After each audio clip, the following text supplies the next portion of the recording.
భయ్యా big boss 8 అయితే చాలా సడన్గా స్టార్ట్ అయిపోయింది. చాలామంది ఎప్పుడెప్పుడా అనుకున్నారు, ఉన్నట్టుండి అనౌన్స్మెంట్ రావడం, ఎవరికీ తెలియకుండా డైరెక్ట్గా క్యాండిడేట్స్ని బిగ్ బాస్ హౌస్లోనే పరిచయం చేయడం, ఇదైతే చాలా కొత్తగా స్టార్ట్ అయిపోయింది.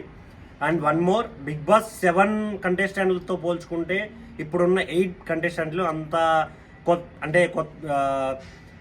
బజ్ క్రియేట్ చేస్తారు అనే ఫీలింగ్ అయితే ఎవరికి రావట్లేదు. చాలామంది ఇదే వేలో రివ్యూస్ అయితే చేయడం స్టార్ట్ అయింది. కాకపోతే అందులో అనుకుంటుంది ఏంటంటే, ఎవరైనా రెగ్యులర్గా జరిగే బేసిస్ మీద బజ్ క్రియేట్ అవుతుంది తప్ప వెంటనే ఏది రాదు అనే ఫీలింగ్ అయితే అందరికీ ఉంది. అండ్ వన్ మోర్, ఈ తీసుకున్న థీమ్ అయితే ఫారెస్ట్ థీమ్ తీసుకున్నారు. అనిమల్స్ గురించి కావచ్చు, లేకుంటే వాటర్, ఇలా ఎన్విరాన్మెంటల్ రిలేటెడ్ థీమ్ తీసుకోవడం, బిగ్ బాస్ హౌస్ మొత్తం దీని బేస్ మీదే డెకరేట్ చేయడం చాలా చాలా చాలా బాగా అనిపించింది నాకైతే పర్సనల్గా. ఇంకోటి, కంటెస్టెంట్ల గురించి చెప్పుకుంటే వెళ్ళిన ప్రతి ఒక్కరూ అంతో ఎంతో ఫేమ్ సంపాదించిన వాళ్ళే ఉన్నారు. కొంచెం నోన్ ఫేసెస్ తక్కువగానే ఉన్నాయని చెప్పుకోవాలి ఫస్ట్. కానీ ఓవరాల్గా చూసుకున్నట్టయితే బాగానే ఉన్నారు కంటెస్టెంట్లు కూడా. మంచి ఫైర్ ఉంది.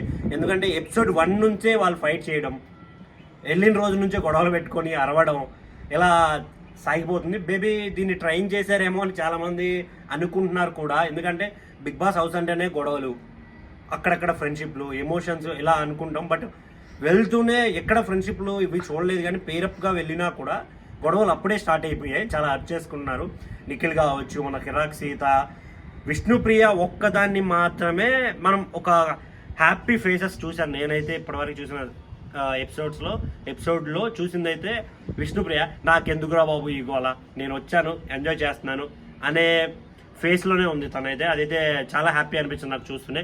ఇంకా మన నాగమణికంఠ కావచ్చు, అండ్ మన ఆదిత్య ఓం గారు, అభినయ్ అన్న, వీళ్ళంతా ఏంటంటే ఏదో ట్రై చేస్తున్నారు, నేను కూడా ఇక్కడ ఉన్నాను అని ప్రూవ్ చేసుకోవడానికి, అంటే ఏదో ఒక బజ్ క్రియేట్ చేయడానికి ట్రై చేస్తున్నారు అనే ఫీలింగ్ అయితే వస్తుంది ఓవరాల్గా చూసిన దాంట్లో.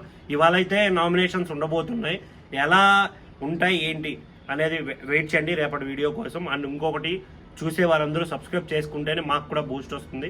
ఇంకా ఇంకా ఇంకా కొత్త కొత్త విషయాలు, మంచి మాటలు చెప్పడానికి మాకు కూడా ఇన్స్పిరేషన్గా ఉంటుంది. సో ప్లీజ్ సబ్స్క్రైబ్ చేయండి. అండ్ ఇంకొకటి, బిగ్ బాస్ కంటెస్టెంట్లో మీకు మీ ఫేవరెట్ ఎవరో కామెంట్ అయితే చేసేయండి. Thank you.